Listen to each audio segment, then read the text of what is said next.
Bueno, muy buenos días a todos. Muchísimas gracias por asistir. Iniciamos entonces oficialmente nuestro panel Filantropía Estratégica, Nuevos Horizontes de Financiamiento. Para mí es un placer darle la bienvenida a este espacio a todas las personas que nos acompañan el día de hoy, a esta sesión de conocimiento compartido que hemos preparado de parte de Impactia, como siempre con nuestro propósito de ofrecerles contenido de valor a todas las personas que les permitan crecer, sostener y diversificar todas sus iniciativas de impacto y todos sus proyectos. El día de hoy estamos trabajando en colaboración con AFE, Asociación de Fundaciones Familiares y Empresariales. Estamos estableciendo esta conversación para hablar de este tema que es tan importante y también para usarlo como un abrebocas para lo que será el Foro Prosperidad Compartida 2025, que es este evento de AFE, del cual nuestros colegas de la organización van a hablar más adelante. Por ahora les cuento un poco, que es un evento que reunirá a líderes empresariales, fundaciones, personas del sector público, de la sociedad civil, todo en torno a la conversación sobre el desarrollo social y sostenible en Colombia. También tenemos esta exclusividad de que de parte de Impactia les vamos a dar un código que les servirá de descuento del 15% para adquirir las entradas del evento. Entonces, los invito a que se queden hasta el final para que puedan conocer sobre el foro y ver cómo pueden aprovechar este descuento. Quiero presentar a las personas que van a estar el día de hoy con nosotros en este panel. En primer lugar, Juan Carlos Lozano, nuestro CEO de Impactia, que él va a ser el moderador de este panel. Y como panelistas van a estar Aura Lucía Lloreda, que es la directora ejecutiva de la AFE. Ella es politóloga con maestría en Administración de Políticas Públicas. Tiene más de 30 años de experiencia en los sectores privado, fundacional y público. Y también tenemos a Javier García Moritán, director ejecutivo del Grupo de Fundaciones y Empresas en Argentina. Él es licenciado en Ciencias de la Comunicación y cuenta con más de 20 años de trayectoria articulando el trabajo del sector privado con el sector público y la sociedad civil. Les cuento un poco del formato que vamos a tener hoy en el evento. Este será un panel, un panel en el que tenemos preguntas orientadoras alrededor del tema de la filantropía estratégica. Será Juan la persona que dirija estas preguntas y recibiremos la participación de Javier y de Aura con toda su experiencia y su conocimiento en el área para generar el contraste de toda la información que vamos a aprender el día de hoy en este tema. Entonces, sin más preámbulo, les doy la bienvenida y les cedo la palabra a Juan.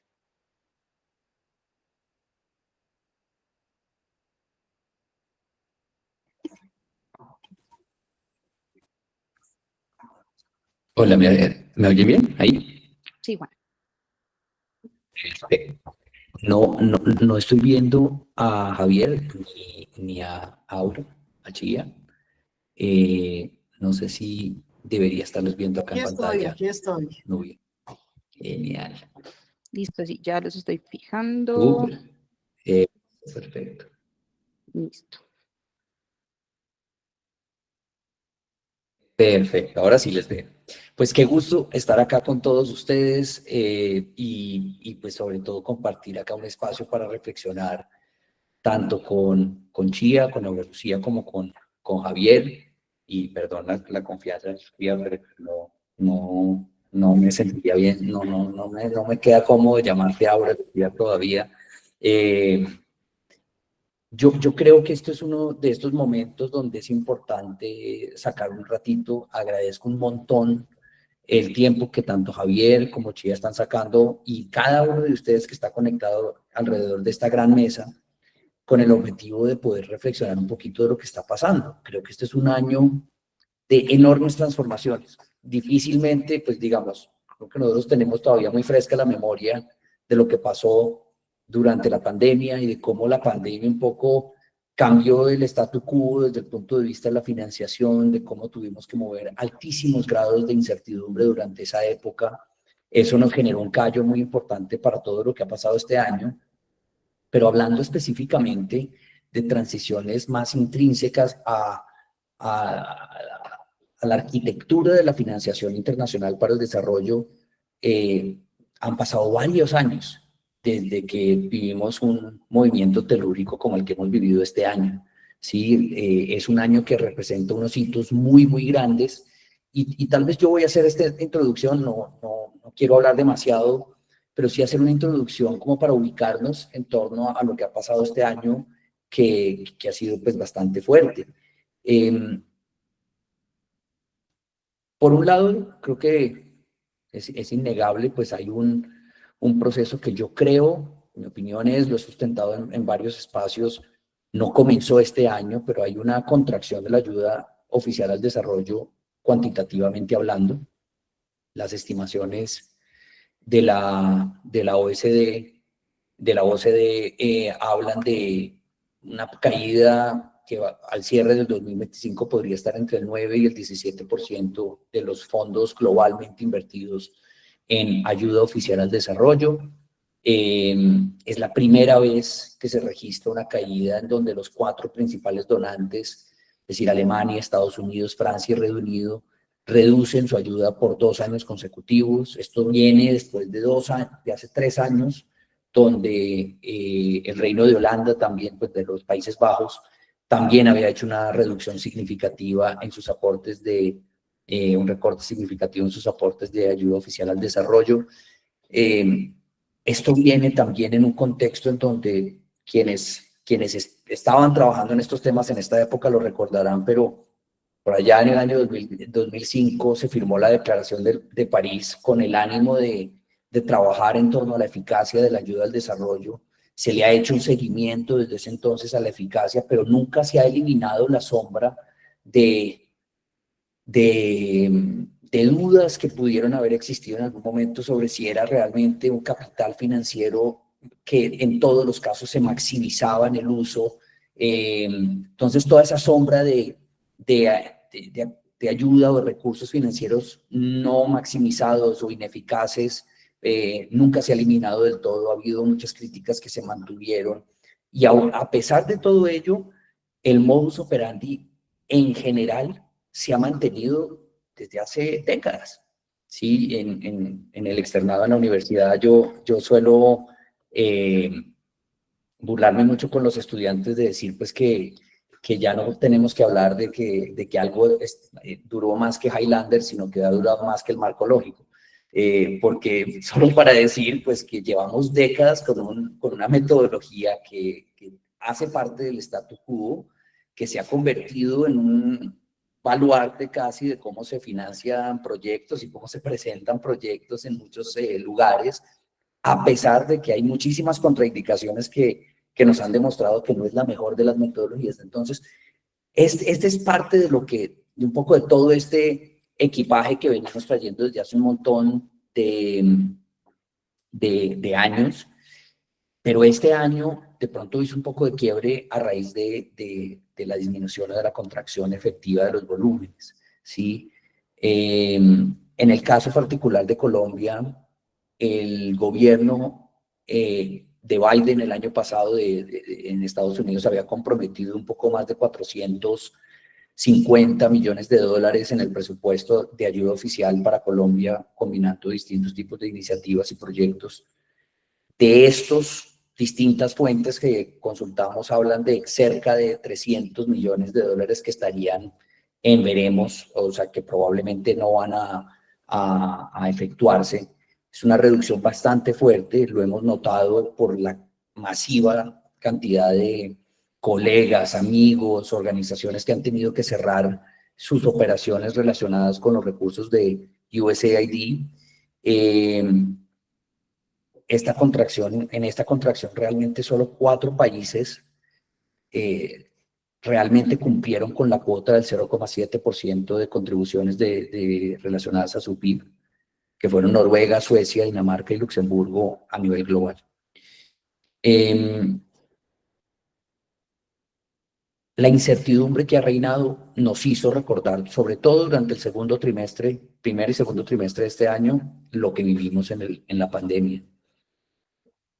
Sin embargo, y bueno, como les digo, yo doy clase en la especialización de cooperación internacional en el externado y los estudiantes llegaron por estas épocas y me decían, profesor, ¿será que tenemos que retirar la especialización o qué es lo que pasa? Porque pues esto como que no sabemos si esto va a servir de acá a 8 meses. Y la respuesta mía siempre sigue siendo la misma y así lo pienso, y es que esto es una gran oportunidad también. Es una gran tristeza y esos recursos están haciendo falta en muchísimos lados, que no quepa la menor duda de ello. Pero también este movimiento telúrico a la arquitectura de la financiación al desarrollo está permitiendo también que se abran nuevas voces, que se abran campo, nuevos actores dentro del ecosistema. Sin ir más lejos, para dar algunos datos, en los últimos 7 años se viene consolidando un crecimiento muy estable, incluido el año pasado también de la inversión de impacto. Hay un crecimiento del 21% y otro similar proyectado de acá hasta el 2030, es decir, estamos hablando de que solo en América Latina haya un mercado de inversión de impacto que sobrepasó los 10.000 millones de dólares al año pasado. Se estima que va a sobrepasar los 30.000 millones de dólares en el 2030. Los family offices es un actor nuevo que se ha abierto camino de una manera muy importante. Hace pocos días The Impact publicó el nuevo informe de inversión de impacto de family offices en América Latina. Al año pasado se registra inversiones de más de 1.400 millones de dólares por parte solamente de family offices en la región. Esto es muy importante y muy interesante también. Y del informe de inversión privada de JA, pues logramos ver un crecimiento que no para de inversión social y ambiental privada. Solo al año pasado, o bueno, al 2023, que es el último informe que tenemos, se habla de 8 billones de pesos, para Javier más o menos unos 2.000 millones de dólares invertidos por parte de empresas a través de inversión social y ambiental privada, tanto la obligatoria como la voluntaria, combinando los dos tipos. Esto es más de lo que fue en los últimos 10 años el año más alto de cooperación internacional de contribuciones de ayuda oficial al desarrollo. Y estas son cifras que han pasado un poco de agache porque no han tenido tal vez toda la visibilidad, porque en algunos casos no se ha querido que tengan toda esa visibilidad, pero están ahí y definitivamente han tomado mucha más relevancia. Desde nuestra experiencia en Impacte, lo que hemos visto es un resurgir también de la posibilidad de hablar de nuevos mecanismos financieros. Tuvimos el placer de estar con Javier, de encontrarnos en Sevilla en el encuentro, la conferencia de la ONU sobre financiación al desarrollo, y lo que se respira también es un ambiente en donde hay espacio para la renovación, espacio para las nuevas ideas, para los nuevos experimentos, y eso es algo que genera, pues digamos, un poco esa combinación de ese sentimiento agridulce con lo que ha sucedido el 2025. Una cantidad de dificultades, de incertidumbre, pero que a la vez abre espacio para cuestionarnos, para recrear, para repensar.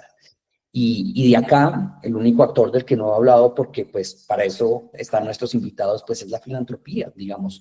Todos estos cambios, pues también han generado un efecto en la filantropía, han creado nuevas conversaciones, ha abierto la posibilidad de reentender tal vez también algunos de los roles, y de eso es que vamos a hablar un poquito. Entonces, más allá de ello, seguir, digamos, hablando, quiero comenzar con una de las primeras preguntas para nuestros panelistas, y ya es darles a ustedes también la oportunidad de compartir con todo el público que está acá reunido sobre un poco todos estos cambios, ustedes cómo los están viendo, hacia dónde creen que está cambiando la filantropía a raíz de estos tipos de hitos que se han dado en el 2025. Sabemos que es muy temprano para hablar y que no pretendemos pues hacer acá, sacar la bolita de cristal y saber exactamente cómo va a ser el futuro, pero sí hay ciertos cambios que comenzamos tal vez a identificar o a percibir.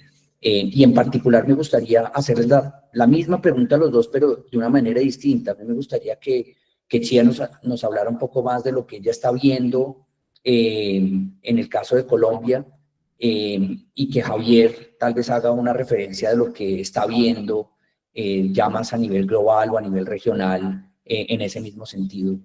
¿Hacia dónde está cambiando esa filantropía y cómo es que están recibiendo estos actores de filantrópicos pues los distintos cambios del escenario que se han dado este año? Si les parece, comencemos con Javier. y para que nos dé un poco la mirada global y después pasamos con Chía. Hola Juan, ¿cómo estás? Mirá, yo me había quedado esperando que Chía comenzara, así que vamos a hacer el comienzo por este lado. Bueno, buenas tardes a todos, una alegría estar con ustedes, grandes amigos y un cariño muy grande a todos los queridos compañeros en Colombia.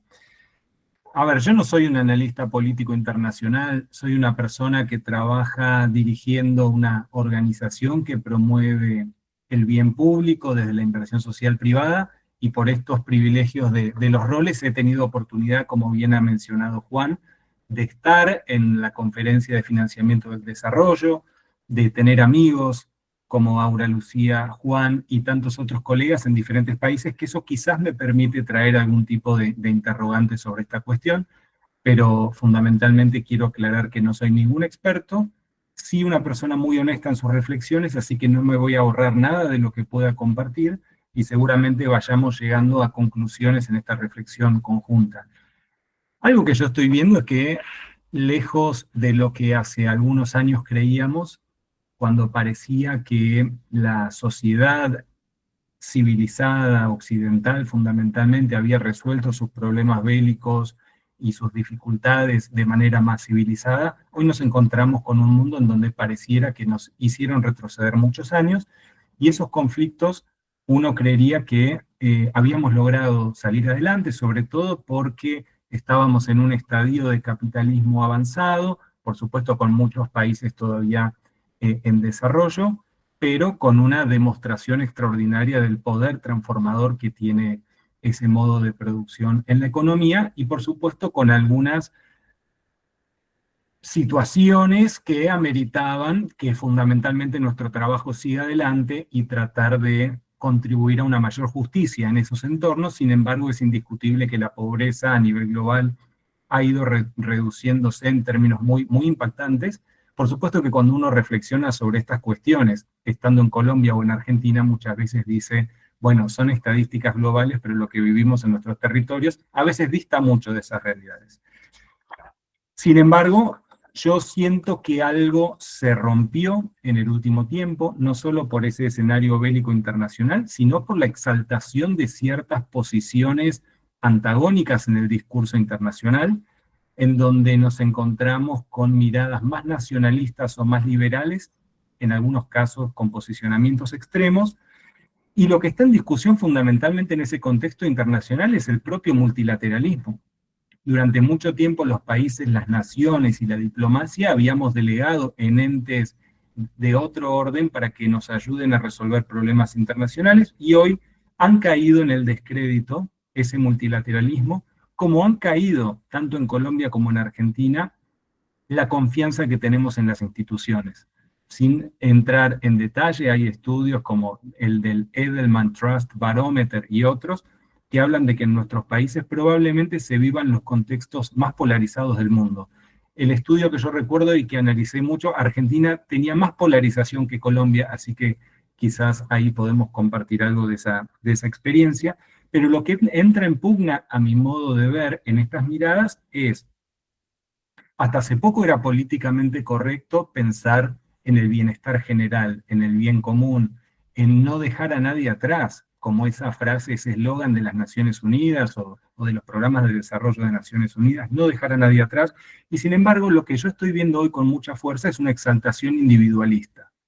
Esta idea de que todo lo que yo pude haber conseguido fue puramente producto de mi esfuerzo, de mi mérito, de mi sacrificio, y probablemente aquellos que no han logrado ciertos estándares de bienestar es porque probablemente no se han esforzado lo suficiente.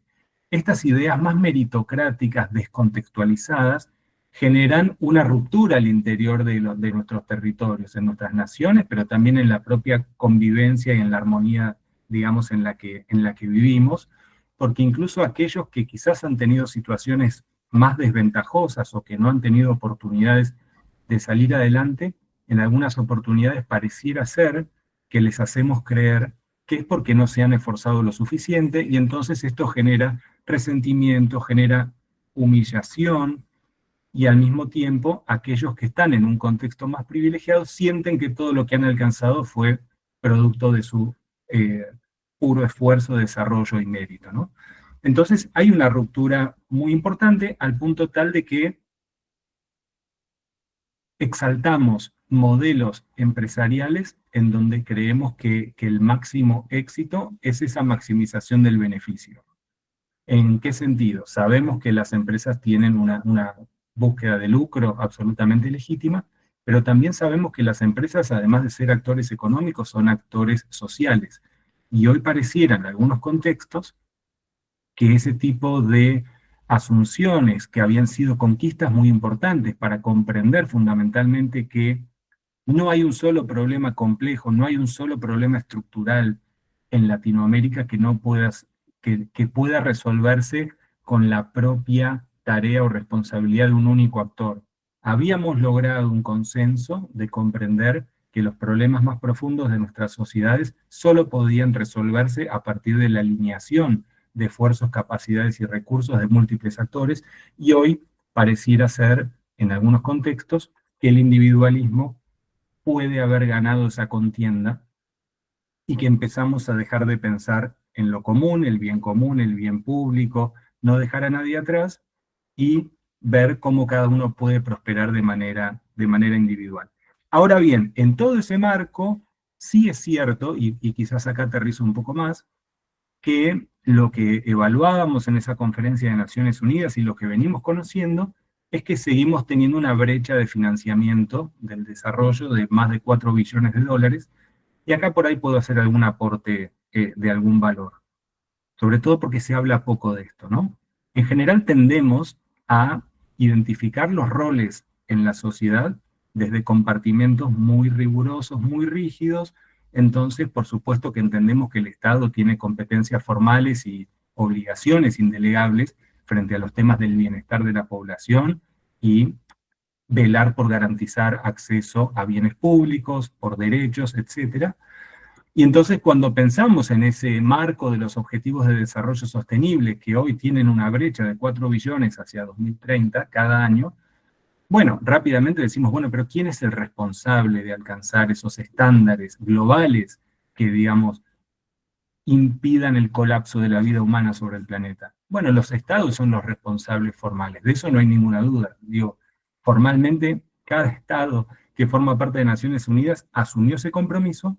Sin embargo, de lo que se habla poco es de que los estados no cuentan con los recursos para resolver esos problemas estructurales.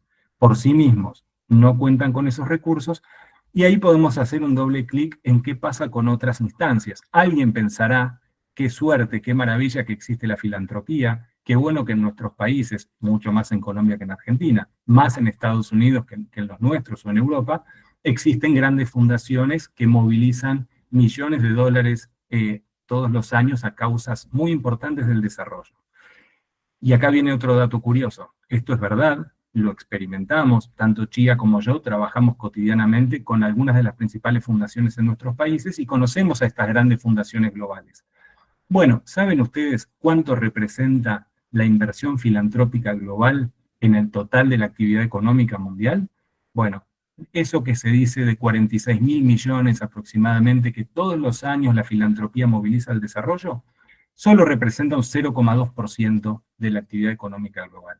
Entonces, si decíamos que los estados tienen una insuficiencia en su capacidad, no solo porque pueden ser algunos más ineficientes que otros, más ineficaces, o podríamos ahondar en múltiples causas de intereses particulares de corrupción y de lo que se nos antoje poner en evaluación, independientemente de esas debilidades, no cuenta con los recursos para financiarlo. La filantropía, si representa el 0,2% de la movilización de recursos y de la actividad económica global, por supuesto que tampoco, y queda el sector privado. Entonces acá hago esta breve observación sobre el rol del sector privado y dejo la pausa para que Chía también pueda hacer su primer análisis.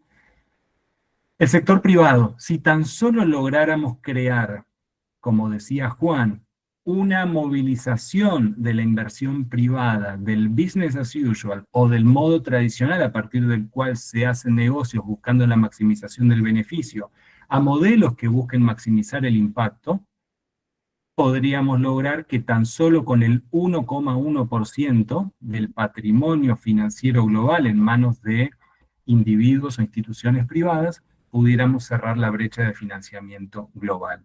Entonces, en síntesis, lo que yo observo es que solamente a través de la acción colectiva, solamente a través de alinear recursos, capacidades y esfuerzos multiactoralmente, es decir, el Estado, la sociedad civil, la inversión social y la filantropía, identificando misiones comunes, vamos a poder hacer frente a los grandes desafíos que encaramos, pero si creemos que los problemas se van a resolver con cada actor cumpliendo incluso de la mejor manera posible su tarea, bueno, sepamos que no hay magia, no hay fantasía que tome esas capacidades individuales y las convierta en soluciones estructurales. Tenemos que cambiar fundamentalmente esta manera de ver, y en aquel encuentro en donde hubo más de 150 representantes oficiales a nivel global, 15.000 personas y toda una movilización extraordinaria, se dijeron estas cosas, hoy están en el discurso, pero el riesgo que corremos es que son discursos que cada vez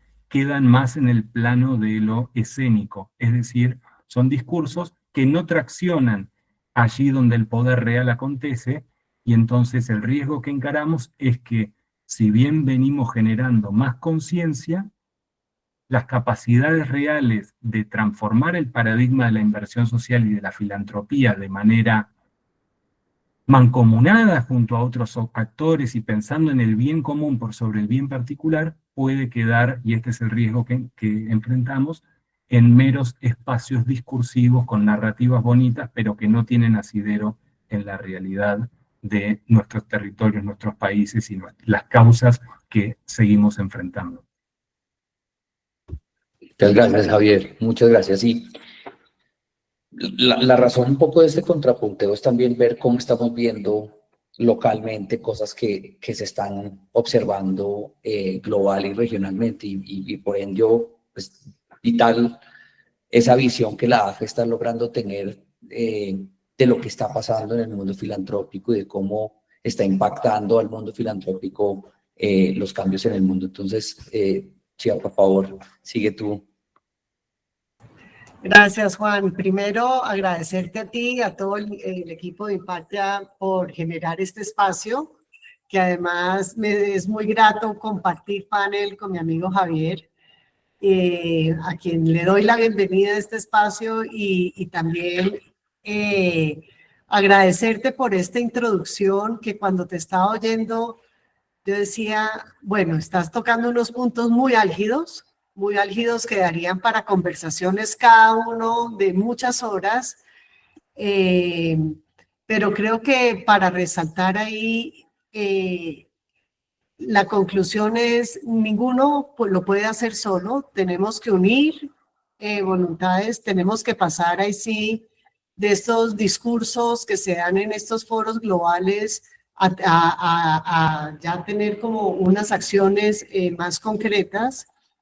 Infortunadamente, los espacios y ámbitos políticos muchas veces son los que rigen qué tanto se puede articular y qué tanto se pueden buscar soluciones conjuntas.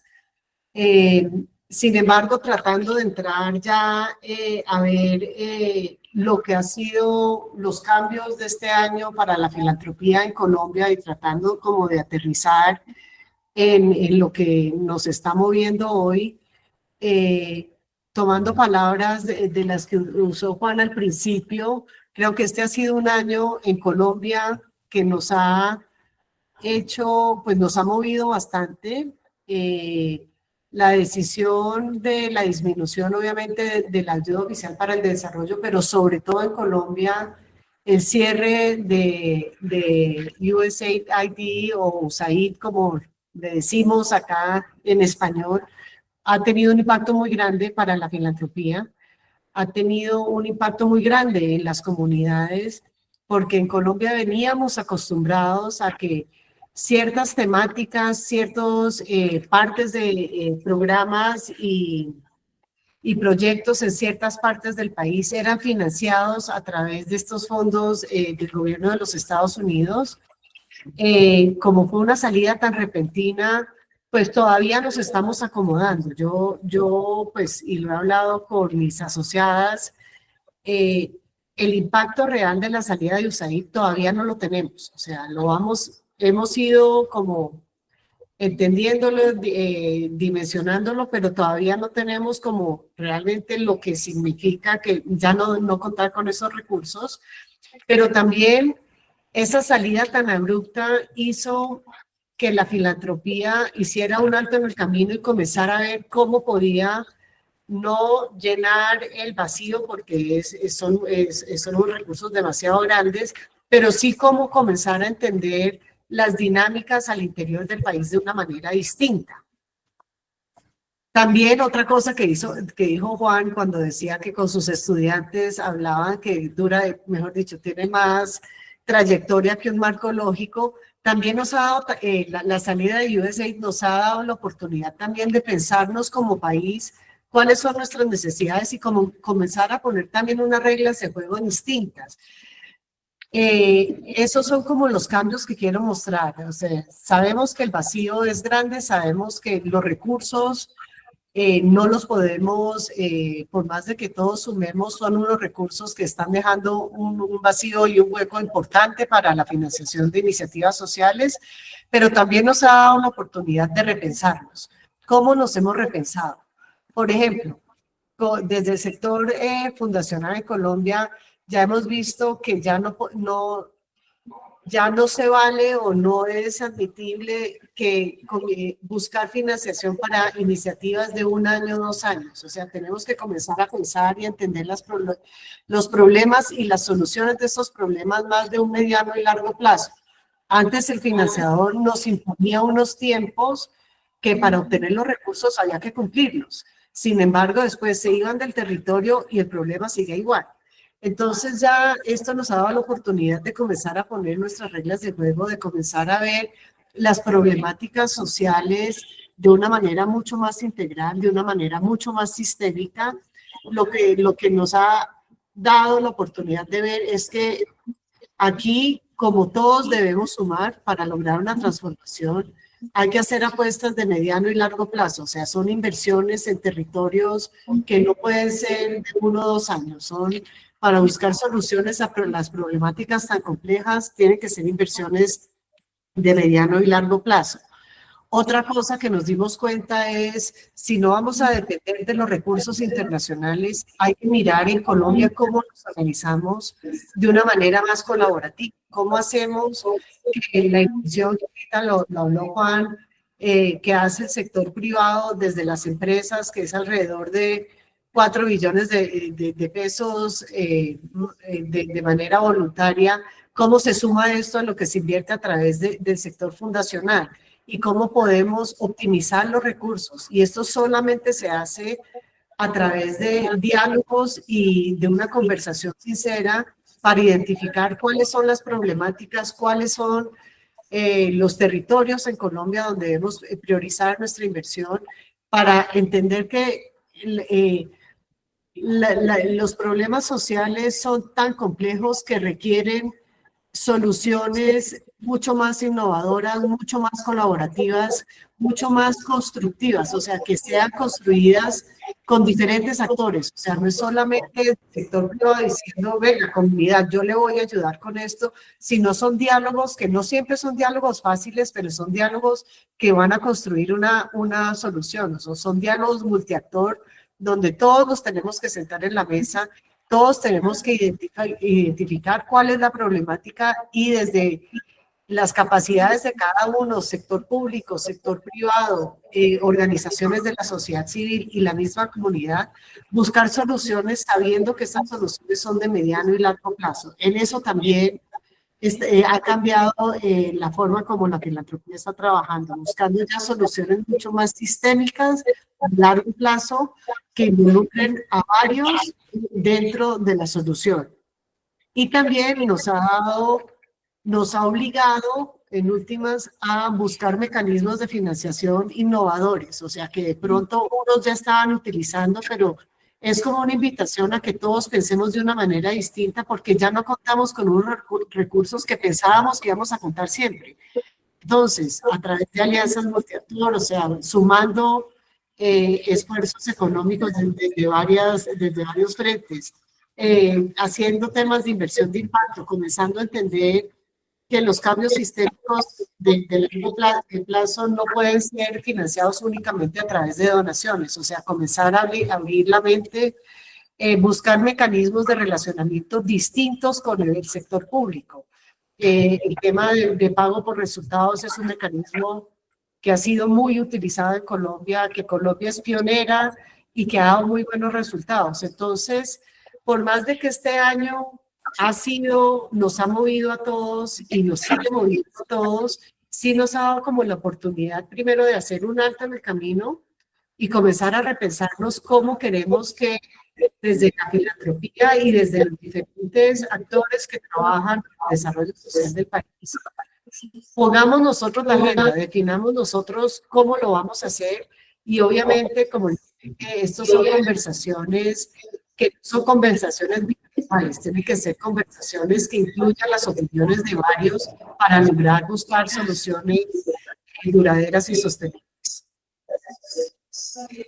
Eso era lo que quería decir.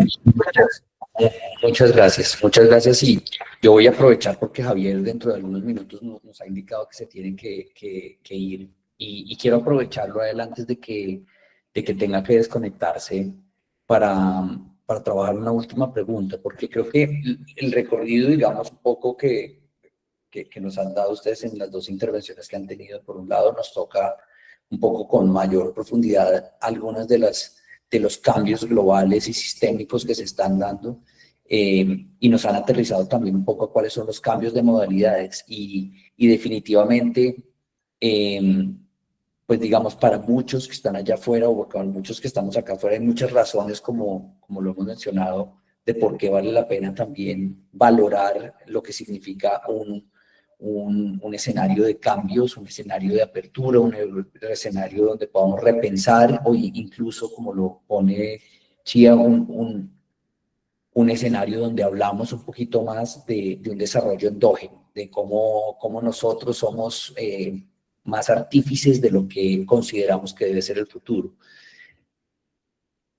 Sin embargo, puede ser que no todos estamos listos para ello, ¿sí? Y los cambios a veces son mucho más rápidos que los niveles de adaptabilidad que distintos actores del ecosistema tienen para poder darse a la tarea de ello.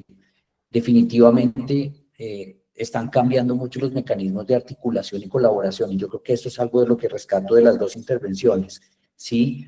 Va a haber un recuestionamiento de cuáles son esos nuevos mecanismos de articulación, de colaboración, que además es muy chistoso que se den de la mano con un cuestionamiento del multilateralismo. Casi que va a haber un multilateralismo entre los distintos actores cuando el multilateralismo global entre los estados puede estar haciendo una pausa, esperemos solamente. ¿Cuáles creen ustedes que son los retos que esto representa? Porque creo que más allá de yo tratar de preguntarles a ustedes lo que más quisiéramos todos saber, y es cómo va a ser el próximo año, cuáles son los mecanismos que se va a abrir, cuál es el tipo de financiación que queremos tener allá afuera. Tal vez la pregunta es esa, y es cuáles son los, o sea, sabemos que se vienen distintos cambios, no tenemos total conocimiento de, más allá de pronto algunas de las cosas que Chía ya mencionaba y que ya estamos viendo en efecto, estos nuevos mecanismos financieros, esta articulación y ese trabajo colectivo que menciona Javier también. ¿Cuáles son los retos más grandes que esto representa para los actores filantrópicos? Y digamos, ¿para qué nos tenemos que preparar y cuál es el tipo de adaptabilidad que necesitaríamos buscar? Y yo voy a permitir a Javier comenzar. Gracias, Juan. Yo creo que hay mucho que depende de situaciones más estructurales, pero eso desalienta porque dice uno, bueno, venimos analizando hacia dónde va el mundo, qué puedo hacer yo, y corro el riesgo de diluirme frente a esa marea inabarcable de emergentes. Entonces, me parece importante recuperar desde lo propio, desde lo personal, desde el ámbito en el que a cada uno nos toca vivir, para construir esa reflexión. A ver, porque hay cosas que hay que ponerlas blanco sobre negro. Si sabemos en el plano internacional que los problemas más importantes del desarrollo no se van a resolver solo con la eficiencia estatal alineada en torno a esos grandes desafíos, no alcanza. Bueno, ¿por qué no darnos cuenta de que incluso en nuestro propio trabajo, nuestros desafíos, objetivos, cualquiera de ellos fuera, ¿por qué pensamos o actuamos como si la suma de nuestras contribuciones individuales resolviera los problemas estructurales? Puede haber problemas de diseño, puede haber problemas de mandato, puede haber problemas ideológicos, pero lo cierto es que vivimos como si. Y yo siento acá un llamado, que me lo hago a mí mismo primero, porque no soy quien para tratar de ayudar a que otro vea algo que no ve, cuando yo mismo reproduzco habitualmente esquemas preconcebidos que nos llevan a la repetición.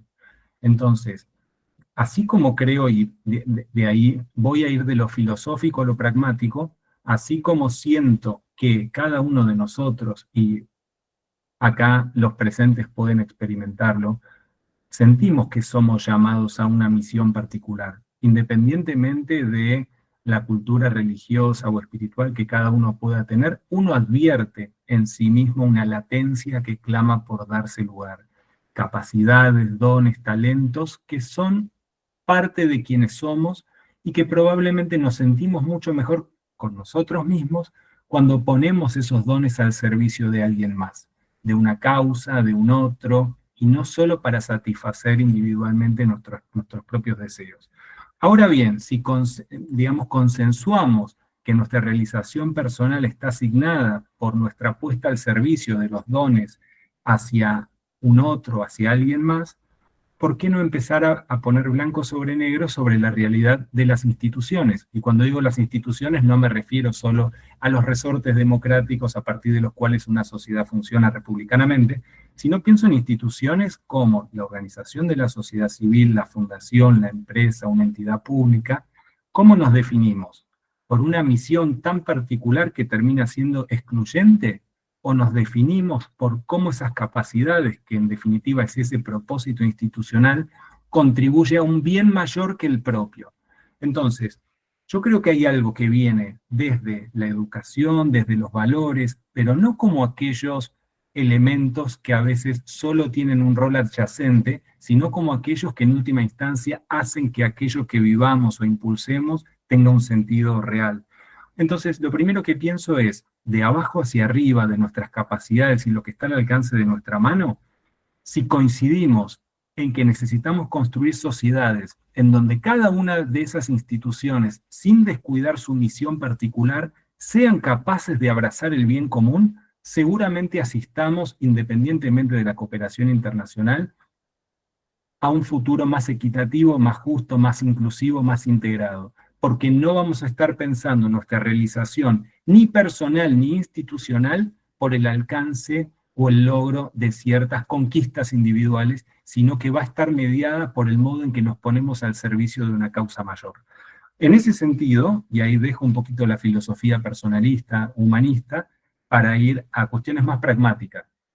Han habido en la historia grandes desarrollos extraordinarios que todos conocemos y que no podemos dudar, que quizás nadie nos ha enseñado o no es tan común que advirtamos cómo es que han sido alcanzados. Uno de ellos es la famosa misión Apolo, aquella a partir de la cual se decía que logramos poner al hombre en la luna. Bueno, esto por ahí creemos rápidamente que fue un logro extraordinario del gobierno de Estados Unidos o de la NASA, y que es verdad que han tenido un mérito que nadie podría quitárselo, pero lo que no sabemos es que para que la misión Apolo alcanzara ese objetivo, hubo más de 10 años de colaboración entre 400 industrias, y la academia, las industrias del software, del hardware, de materiales, de alimentos, de química, junto a esa agencia aeroespacial y la academia, para alcanzar un objetivo común, que ese objetivo común se llamó Misión Apolo. Eso nos da la pauta para pensar otras cosas más cercanas que aquella conquista en 1969. Acá me meto en un terreno en donde ustedes van a saber muchísimo más que yo y por eso lo voy a decir muy brevemente. Pero el modo en que la ciudad de Medellín logró en 20 años disminuir la tasa de homicidios más alta a nivel mundial en un 96,3%, eso fue solamente alineando esfuerzos, capacidades y recursos de manera multiactoral. La inversión en educación, en cultura, y barrer el crimen organizado de aquellas barriadas donde se escondía el delito, bueno, llevó mucho tiempo y se pudo hacer entre muchos actores.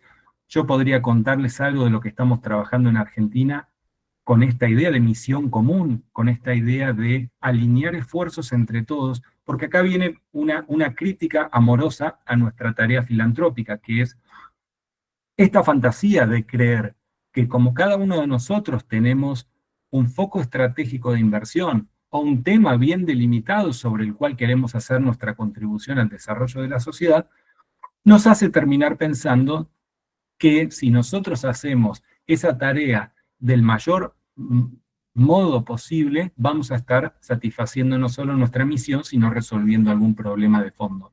Y me parece que es necesario empezar a pensar o empezar a cuestionarnos que si bien uno tiene toda la legitimidad y el derecho del mundo de elegir la causa sobre la cual quiere trabajar, y está muy bien eso, y es muy loable, no nos creamos que eso o la suma de esas contribuciones va a resolver los problemas de fondo. Porque ahora sí, si queremos resolver problemas de fondo, tenemos que saber y mirar de frente a esa realidad de que solo vamos a poder lograrlo alineando esfuerzos, capacidades y recursos hacia una misión común, no la suma de las misiones particulares. Y en Argentina ocurre algo que a ustedes les resultará bastante conocido, y es que hemos logrado desarrollar algunas fundaciones y algunas empresas que han desarrollado un foco estratégico de inversión y un esquema muy profesional de inversión social, pero cada una hace lo suyo, lo mejor que puede. Entonces nos propusimos, con esta idea de acción colectiva, ver si somos capaces de escalar esos esfuerzos individuales hacia una misión común, y algo de eso también significa poder acompañar implementación de política pública. Encontrar aquellos gobiernos que tengan la flexibilidad y la apertura de entender que la sociedad civil y la inversión privada puede contribuir a que ellos alcancen sus objetivos que formalmente les competen, y estamos trabajando en una acción colectiva por la educación para intentar que todos los niños y niñas de una provincia entera, ya no solo 1, 2 escuelas, 10 escuelas, 20, 800 escuelas en una provincia, que es como si fuera un estado, puedan los niños en tercer grado alcanzar el 100% de alfabetización. En Argentina, en tercer grado de la escuela primaria, solamente 1 de cada 2 chicos, el 50%, saben leer y escribir como se espera para la edad. Es una tragedia educativa, se dice en nuestro país, y la verdad es que para resolverlo se requieren de muchísimos esfuerzos, y ahí estamos trabajando alrededor de 15 fundaciones y empresas junto al gobierno provincial.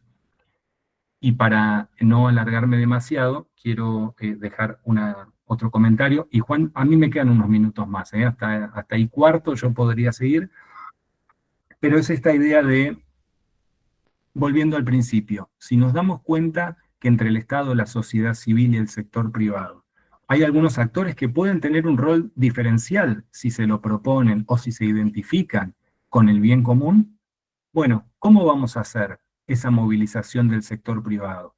Simplemente movilizando la innovación, simplemente esperando que se conviertan los corazones de los dirigentes hacia el bien común, o tratando de generar algún tipo de innovación que al mismo tiempo incentive su contribución.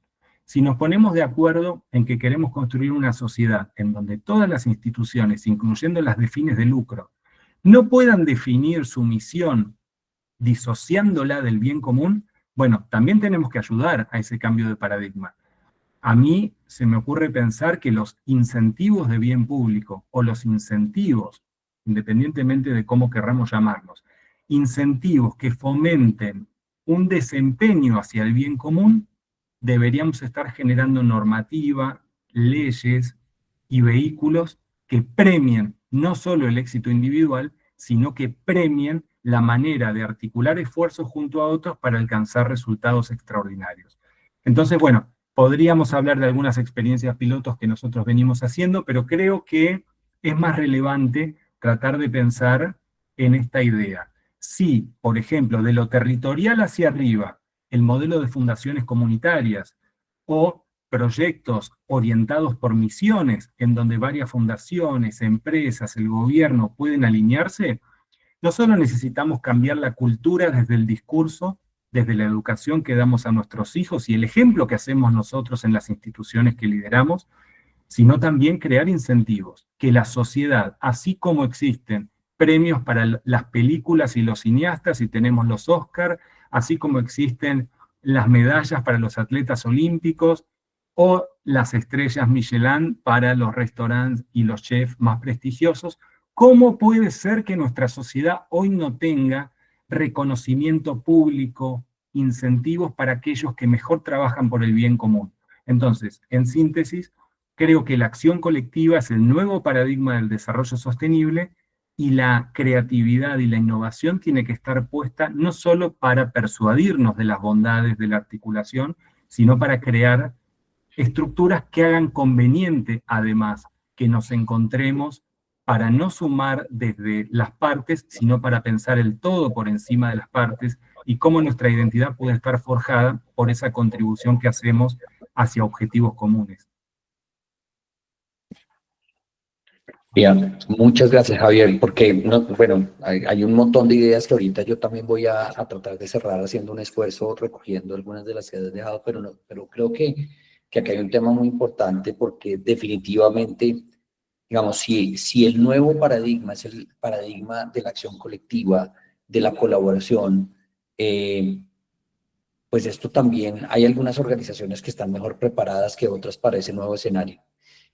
Hace algunos días en otro espacio con Aura Lucía hablábamos de la, digamos, de ese próspero futuro que podríamos estar buscando y de esos nuevos tipos de acción filantrópica que hay allá afuera. Para ti, ¿cuáles son esos retos más grandes que tiene la filantropía pensando en estos cambios, en estas nuevas paradigmas que se pueden acercar, pensando en el 2026, por ejemplo, Chía? Gracias, Juan. Para sumar a lo que ha planteado Javier, yo creo que el gran reto que tenemos aquí en Colombia es el de restablecer la confianza, porque la acción colectiva es parte de la confianza. En un país que pues tristemente cada vez está más polarizado, hemos perdido eso, hemos perdido la capacidad de confiar en el otro. Entonces yo creo que desde la filantropía y desde el centro de corazón de todos los colombianos, creo que el reto más grande es volver a confiar en la palabra, volver a confiar en que el otro tiene igual de buenas intenciones que las que yo puedo tener, volver a confiar en que los diálogos que se generan son diálogos honestos. Entonces yo creo, poniendo la confianza como el centro, como el reto más grande que tenemos, pero de ahí una vez se logra establecer confianza, y por eso aquí la filantropía es tan importante, porque la filantropía ha mostrado ser un actor muy neutral frente a las diferentes crisis políticas, económicas y demás que pueden surgir. La filantropía tiene en Colombia unos lazos de confianza muy fuerte con las comunidades y sigue siendo una voz como reconocida. Entonces ahí la filantropía juega un rol importante para restablecer esta confianza. Y de ahí yo creo que también desde la filantropía, que sería el segundo reto y que ya varias organizaciones lo están haciendo, es comenzar a generar estas conversaciones difíciles entre diferentes actores. Porque si lo que estamos buscando, como lo decía Javier, es la acción colectiva, estas conversaciones difíciles parte de dejar a un lado el ego, de dejar a un lado el logo, dejar a un lado que yo tengo la mejor metodología, yo soy el que conozco, y comenzar a ponernos todos en el mismo nivel e identificar entre todos cuál debe ser la agenda común para poder darle solución a una problemática social. Entonces, estas conversaciones difíciles que pueden durar, o sea, no son, y como lo decía Javier, son procesos que uno puede dar un paso hacia adelante y tres hacia atrás, pero sigue otra vez otro hacia adelante, pero son generar estos mecanismos de diálogo constructivo entre diferentes actores para comenzar a dejar a un lado el ego del sector empresarial, del gobierno, del sector filantrópico y poner, ahí sí, lo decía Javier muy reiteradas veces, poner en el centro al bien común. O sea, una vez uno pone en el centro el bien común, se pueden dar estas conversaciones que pueden lograr identificar cuál es la problemática que queremos solucionar y qué pone cada uno de los que está sentado en la mesa, qué pone sobre la mesa. O sea, ¿qué pongo yo? ¿Qué estoy dispuesto a dejar de hacer y a comenzar a hacer de una manera distinta? Entonces son este estilo de conversaciones que son las que siempre promovemos desde la AFE para generar acción colectiva. Es, listo, tú lo has hecho muy bien, pero la problemática es esta. ¿Qué crees tú que puedes primero dejar de hacer y segundo hacer de una manera distinta y también aprender de los otros? Y por eso el tema de confianza para mí es muy importante, poner el bien común en el centro, y eso va a lograr, como ha pasado en diferentes ejemplos de trabajo colaborativo que ya existen en Colombia, que no es solamente lo de Medellín, sino muchos porque cada vez, y yo le contaba ayer a Javier, cada vez estamos pensando más desde lo colectivo, desde el sector de la filantropía, ya cada vez es, ok, ¿yo cómo puedo sumar aquí? Yo veo que la iniciativa que tú tienes en tal sitio, yo puedo aportar en esto, o sea, ¿cómo podemos ser más propositivos y no esperar es que me escojan a mí porque yo tengo la mejor metodología, yo soy el que más he escalado, yo soy el que más contactos tengo? Y una vez estas conversaciones difíciles cogen pues su ritmo y van evolucionando, hay que seguir incluyendo actores, muchas veces por diferentes razones, unas válidas o otras no tan válidas. Incluir al sector público, hay muchos que están, no, dejémoslo ahí porque ellos tienen su agenda propia. No, el sector público es el que debe primero liderar estas conversaciones con una priorización de agenda, y también no se nos puede olvidar que el sector público tiene muchos más recursos y muchas veces no saben cómo ejecutarlos. Entonces hay que invitarlos a estas conversaciones una vez las conversaciones hayan avanzado, y ahí pasar, como digo yo, de lo individual a lo colectivo, que lo ha dicho Javier durante toda su intervención. Y también podemos exigirle al sector público que se generen unos incentivos para que se fomente la acción colectiva. O sea, si aquí todos estamos dispuestos, hemos dejado a un lado nuestros egos, nuestros logos, estamos dispuestos a trabajar, también tiene que haber incentivos que fomenten más participación de otros actores, incentivos donde se incluya también la voz de las comunidades, la voz de la población, la voz de organizaciones de la sociedad civil que de pronto por el tamaño no tienen voces en otros espacios, pero se debe exigir porque el conocimiento de las organizaciones de la sociedad civil, que Javier lo decía aquí con fundaciones comunitarias, pero nosotros en Colombia tenemos una diversidad de organizaciones de la sociedad civil que sí que conocen el territorio, sí que representan la voz del territorio. Hay que incluirlas en la conversación también.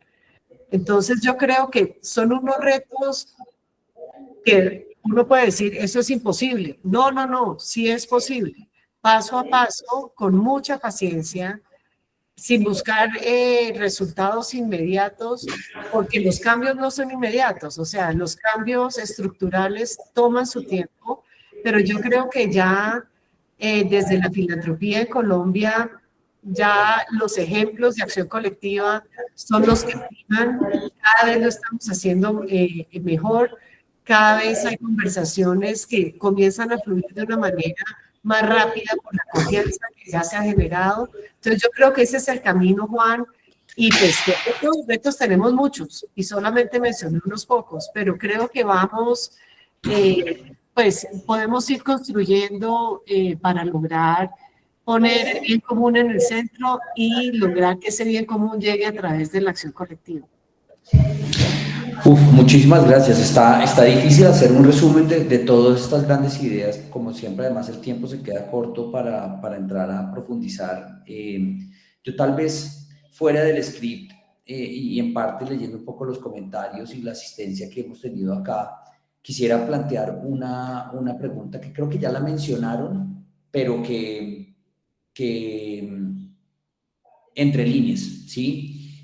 En el público hay muchos emprendedores sociales, como ustedes se dieron cuenta en el chat.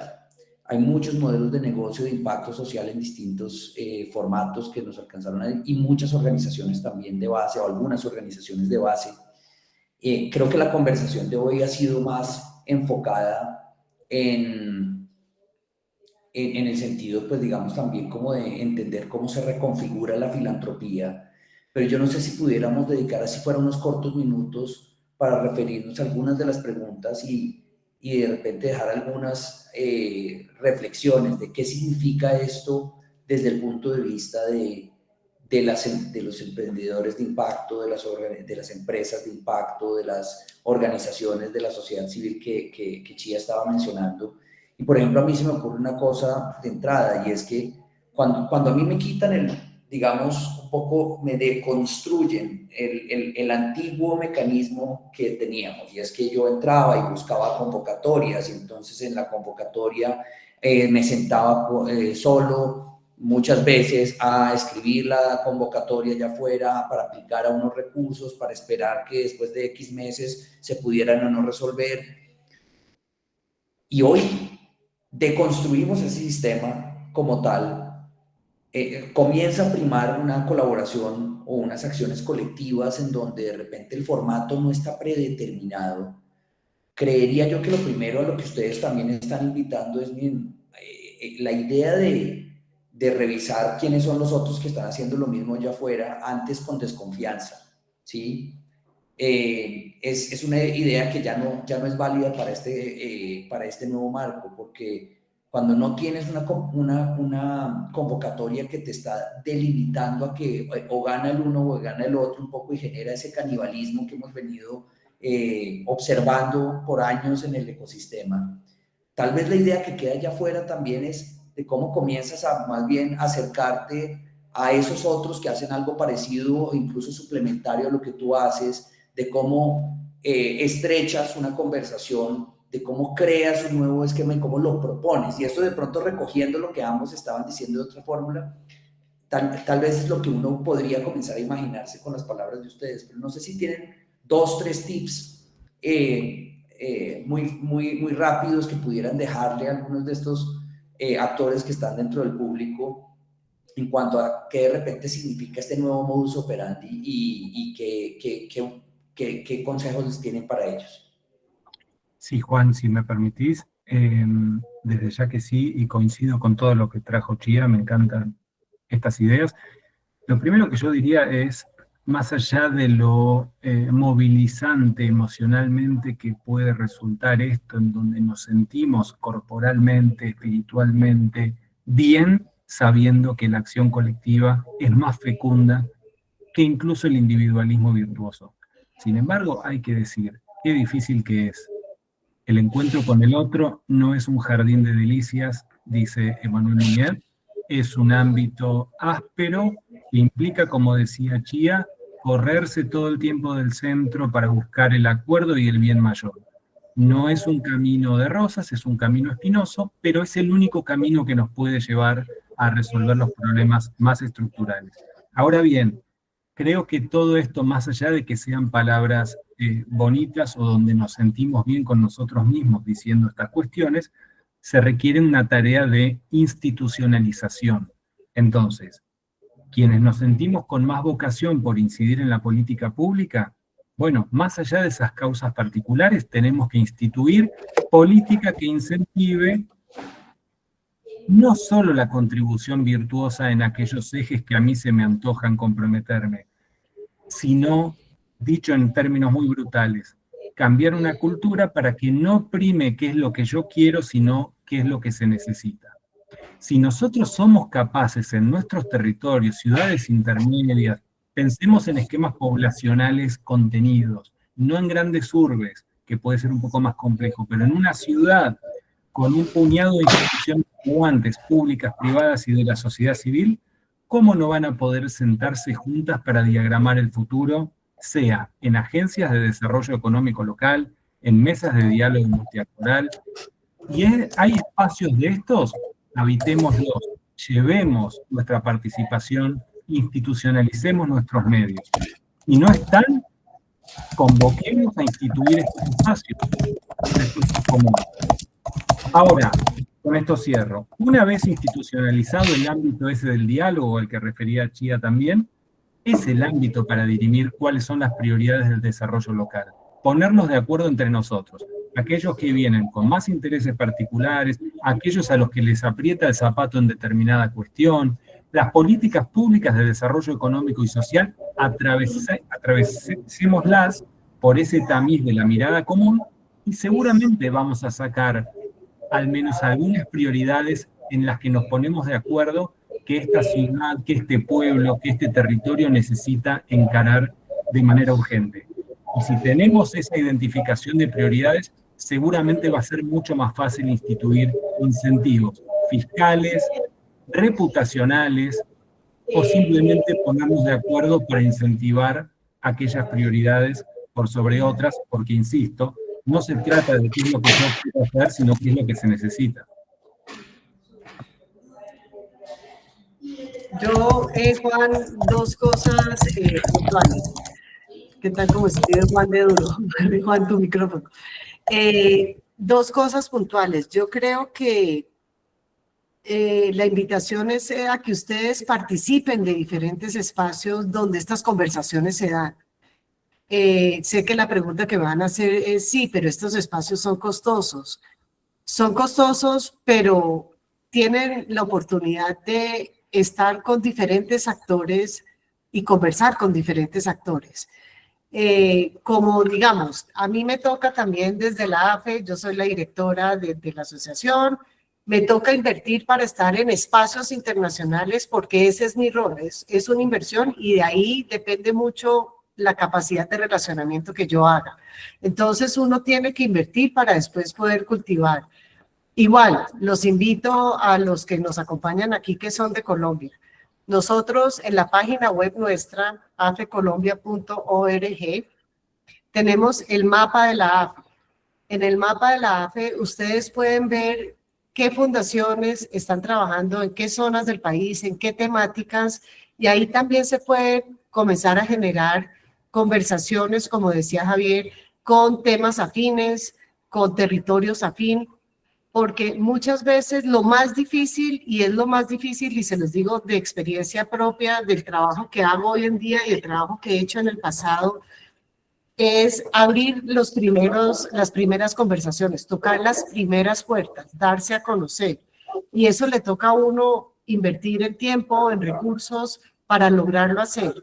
Porque una vez, o sea, estoy totalmente convencida que de los que nos acompañan aquí y de los que no pueden estar hoy aquí con nosotros, ustedes tienen un conocimiento del territorio, de las problemáticas, de los líderes, que es muy valioso para todos. Entonces la invitación es, tiene que compartir ese conocimiento. ¿A través de qué? De diferentes espacios donde se están dando estas conversaciones, que muchas veces es a nivel territorial, digamos, en diferentes ciudades de Colombia hay iniciativas lideradas o por el sector público o por el sector privado, donde se están discutiendo las problemáticas, donde se están buscando soluciones, donde se está de pronto construyendo una acción colectiva, participar de eso, porque si no es muy difícil tanto para las organizaciones de la sociedad civil como, digamos, para nosotros que estamos en este rol, porque uno dice, me encantaría poderlas convocar a todas, pero también yo tengo mis limitaciones. Entonces es aventurarse a participar en espacios donde se estén dando estas conversaciones y ahí ustedes darse a conocer. Ahí depende una labor uno a uno que uno tiene que hacer, que no siempre es la más agradable, pero da unos frutos que uno después puede recoger. Entonces son como, no hay que esperar a que lo busquen a uno tiene que de pronto ser un poquito más proactivo en buscar estos espacios para darse a conocer. Yo quiero sumar a esto, sí, con el agradecimiento para los dos también, Nosotros venimos observando que hay 3 grandes competencias que en este nuevo paradigma que se está creando van siendo crecientemente importantes. Una tiene que ver con la adaptabilidad y es casi que el fortalecimiento de esas culturas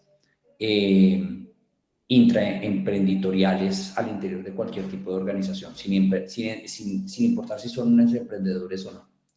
Si la idea de poder tomar emprendimientos internos, sean en modelos financieros o no, y de poderles dar luz y de poder, como dicen en el mundo de las startups, de pivotear, de hacer cambios bruscos en estrategia porque se necesitan en el momento cuando se necesitan, es una de ellas. La segunda tiene que ver con las competencias financieras. Necesitamos fortalecer, digamos, algo que es muy técnico y que a veces algunos puede ser que le tengan una cierta resistencia, pero la realidad es que sin los recursos financieros no podemos estructurar ni cómo colaboramos, ni cómo trabajamos en conjunto, ni cómo ponemos en marcha las acciones. Y la tercera, y sobre todo en esa segunda, nos permite tener lenguajes comunes con otros y entendernos a partir de acuerdos que sean verdaderamente gana-ganas. Y la tercera tiene que ver con algo que Chía estaba diciendo hace un rato, y es necesitamos poder visibilizarnos por lo que somos y por lo que representamos, y para ello es indispensable lo que tiene que ver con la medición de impacto. Necesitamos ser mejores no solo en contar la historia, sino sobre todo también en entender dónde es que estamos generando el cambio para poder entender desde dónde podemos contribuir a lo colectivo. La charla ha sido muy agradable. Voy a resumir en 2 minutos o en 30 segundos, bueno, en 60 segundos. Lo primero es que hablamos de unos debates, de unos cambios, de unos desafíos que se vienen dando, de pronto de la duda frente a la continuidad de ese multilateralismo, pero de cómo esto ha dado origen también a un mayor posicionamiento de un nuevo paradigma en torno a la acción colectiva, de cómo lo que se observa en la filantropía pues son cambios en donde tanto a nivel global como a nivel local se están reinventando nuevos mecanismos de colaboración en donde son cada vez más colectivos, algo que hace 10 años no estaba pasando tan frecuentemente, de cómo estamos pensando en nuevos mecanismos de financiación también, de cómo hay nuevos cambios de roles en los actores filantrópicos, y a partir de eso hay mayor apertura a nuevos tipos de propuestas también y nuevos tipos de esquemas de colaboración. Y en cuanto a los retos, el gran reto no solo de construir confianza, que es algo que se habló durante toda la conversación, sino de dar el paso más allá desde un mejor posicionamiento de los bienes comunes, de los beneficios comunes que podemos lograr, y de dejar un poquito a nuestro lado, eso sí, muy desde el autoconocimiento de cómo tengo yo para aportar, pero sin de hacer que ese aporte que tengo que dar sea el centro de mesa, sino más bien un anexo de los costados para cuando de verdad se agregue valor, de cómo podemos pensar en esos mecanismos o de participar en esos mecanismos sin la necesidad de relaciones netamente transaccionales, que de repente era lo que sí se venía generando desde antes.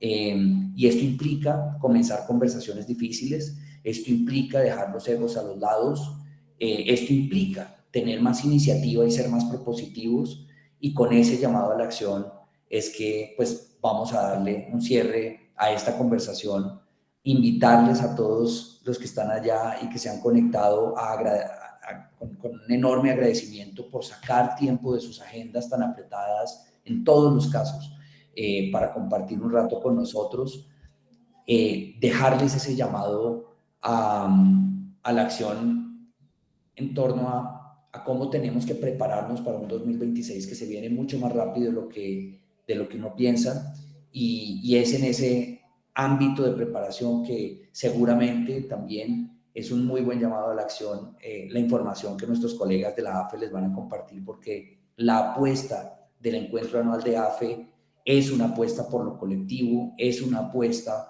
por conocer y aprender un poco más de ese nuevo paradigma que se está construyendo, y de comenzar a integrarnos un poco más con actores que son muy distintos a veces a nosotros, pero que necesitamos poder adquirir esas competencias de relacionamiento. Entonces voy con esto a agradecerle a Javier, a Aura Lucía por toda su generosidad en los comentarios, en los conocimientos que nos han compartido hoy, y a invitar a nuestros colegas de la AFE para que enciendan el micrófono y nos puedan contar un poco más sobre el foro que se viene, el encuentro que se viene próximamente, con la invitación respectiva, y por supuesto también invitarles a que nos sigan acompañando en estas conversaciones y en estos encuentros Impacte hacia adelante. Muchísimas gracias, Javier. Muchísimas gracias, Chía. Gracias, Juan. Yo me despido ahora que ahora va a contar del foro interesantísimo Prosperidad Compartida. Una alegría haber tenido este espacio juntos. Gracias por la amabilidad, la atención de todos y felicitaciones por el espacio. A Aura, lo mejor para el foro. A vos, Juan, que sigas impartiendo conocimiento, vehículos de impacto, de innovación. Hay que prestarle atención al amigo Juan Lozano también. Así que, bueno, gracias a todos. Yo me despido y un placer haber compartido con ustedes. Felicitaciones, Aura. Gracias, Javier. Hablamos. Bueno, Juan, creo que has cerrado muy bien las conclusiones y yo creo que estas conversaciones hay que seguirlas teniendo y hay que de pronto inventarnos un espacio, Juan, para darle prioridad a las preguntas que puedan tener los que se conectan y nosotros ver si las podemos resolver o ver, para entender también un poco qué es lo que los está motivando, cuáles son los retos que ellos tienen y mirar a ver si ahí podemos ir construyendo. No sé quién está aquí de mi equipo, si es Mateo o Manuela, para contarles un poco de nuestro foro. Yo, Chía. Bueno, Mateo, dale. Gracias, Juan. Bueno, muy buenas tardes para todos. Nuria, si me regalas acá permiso para presentar rápidamente. Sí, Mateo, por supuesto, ya te lo doy. Gracias. Bueno, pues el Foro Prosperidad Compartida es una gran conversación que estamos creando desde la AFE desde el año pasado, con el propósito pues de reunir a los diferentes actores que conforman la cooperación privada en Colombia. Cooperación privada entendida como esos actores de la empresa, las fundaciones, la sociedad civil en general, el sector pues que está involucrado en todos temas de academia, think tanks y demás. Este año el foro es en Cali, en el Valle del Cauca, del 1 al 3 de octubre, y vamos a contar pues con una agenda donde buscamos que ustedes también como asistentes tengan la oportunidad de tener una inmersión en territorio, que puedan conocer los programas y proyectos que se están adelantando en el Valle del Cauca con muchas fundaciones que hoy son parte de la AFE, por lo cual el 1 de octubre tenemos 13 recorridos donde ustedes van a poder elegir y ser parte de uno de ellos y poder conocer qué se está haciendo en temas de educación, generación de ingresos, en temas de desarrollo rural y demás. Entonces ahí está la invitación también para que puedan conocer un poco de ese trabajo que se adelanta y que en el Valle del Cauca el tema del impacto colectivo y el trabajo colaborativo es bastante importante. Adicionalmente contamos con una agenda donde tenemos invitados a más de 50 speakers nacionales e internacionales, que ya les voy a contar un poquito sobre los temas, y tenemos 2 días de agenda de conocimiento y relacionamiento, donde la idea es que ustedes puedan también entrar a esta conversación, puedan conocer diferentes visiones de lo que se está adelantando en temas de desarrollo social y sostenible en Colombia. Como agenda tenemos el tema principal, que es el rol de la cooperación privada en la construcción de la prosperidad compartida, donde estamos enfocados a poder identificar cuál debe ser ese rol que nosotros tenemos frente a la construcción de este índice en el país. Y para esto lo vamos a abordar desde 3 focos distintos. Por un lado, el crecimiento económico inclusivo y sostenible, para poder hablar sobre la movilización de recursos, de conocimiento y de alianzas, de poder también encontrar maneras de impulsar el impacto colectivo y adicionalmente poder entender un poco cuáles son esos desafíos territoriales y ambientales que existen en el país. Por otro lado, está aquí en oportunidades, donde vamos a hablar sobre cómo es esta reducción de las brechas estructurales a partir de acciones y visiones sistémicas. Adicionalmente, poder hablar sobre pobreza, sobre desigualdad. Vamos a tener la oportunidad aquí de tener a Martin Bord de Paraguay, que nos va a hablar sobre el semáforo de la pobreza. Y finalmente, Democracia Viva, cómo reforzar la confianza y la participación, que es un espacio de reflexión muy enfocado a estos temas de participación, de que desde el sector privado también generemos espacios de diálogo para fortalecer el diálogo social entre los diferentes sectores del país y para que también fomentemos la creación de nuevos liderazgos en nuestros territorios y comunidades. Estos son nuestros keynote speakers principales. Vamos a tener a María Eugenia Dávalos del Banco Mundial, a Lina Latorre de Rockefeller Foundation, que está llegando aquí a Colombia, pues la fundación, y nos va a contar cuál va a ser esa apuesta de la fundación en temas de desarrollo social y sostenible para el país. Adicionalmente, pues va a estar Celina de Sola y Sara Lomelin, que fueron reconocidas en este año por la revista Time como dos de las mentes más brillantes en temas de filantropía a nivel mundial. Y como les decía, Martin Borg de Paraguay, pues que nos va a contar sobre el semáforo de la pobreza. Adicionalmente vamos a tener nuestros speakers nacionales, que son representantes de las fundaciones más grandes del país y que van a tener la oportunidad de acercarnos y dar esa visión de estas acciones que se están dando en temas de filantropía en Colombia. Esta es una agenda pues, que ya tenemos para el 2 y el 3 de octubre, invitados para que la puedan conocer a detalle en nuestra página del foro, www.foroprosperiedadcompartida.com. Ahí pueden encontrar toda la información acerca de las visitas que vamos a tener, de la agenda de los 2 días y adicionalmente pues toda la información de las entradas para que puedan participar y nos puedan acompañar. De igual forma, en el chat pues voy a poner mi número de contacto por si también tienen dudas o quieren conocer más acerca del foro. Estoy súper atento pues de ayudarlos y poder también, pues para que hagan parte del Foro Prosperidad Compartida. Recuerden, del 1 al 3 de octubre en la ciudad de Cali.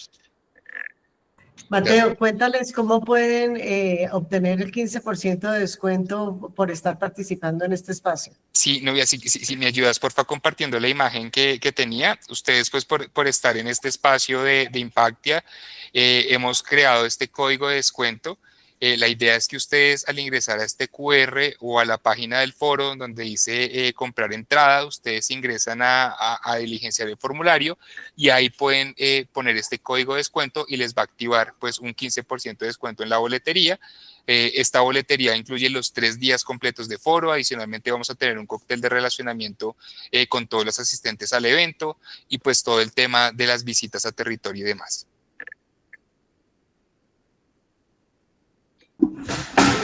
Pues muchísimas gracias y la verdad, como lo he dicho en otros espacios,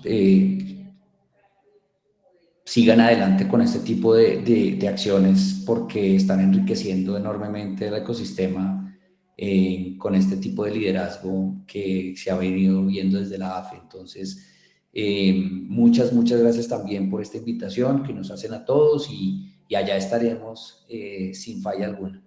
Entonces, pues muchas gracias por también colaborar con nosotros en este espacio. Creo que fue muy enriquecedor para todos y hasta una próxima ocasión. Gracias, Juan. Gracias a todos los que se conectaron, a los que hicieron preguntas. Hay una pregunta que leí que decían, ¿cómo hacemos para que los espacios de networking sean más organizados? Juana, te contesto directamente porque leí la pregunta. Ahí en la aplicación que vas a poder bajar del foro, tú ya que estás inscrita, puedes hacer citas. Y en últimas, ya me conoces, o sea, ya puedes ver mi cara y la de Mateo. Si podemos ayudarte en establecer contactos con las personas que están ahí, cuenta con eso. Porque yo sé que es difícil y uno como que, ¿cómo hago para acercarme? Entonces, nos buscas y te ayudamos, Juana. Bueno, muchísimas gracias. Ya nos desconectamos. Gracias a Nubia y a todo el equipo de Impactia por esta invitación y gracias a todos ustedes por conectarse y por enriquecer esta conversación. Muchísimas gracias. Hasta pronto. Muchas gracias a todos. Buena tarde.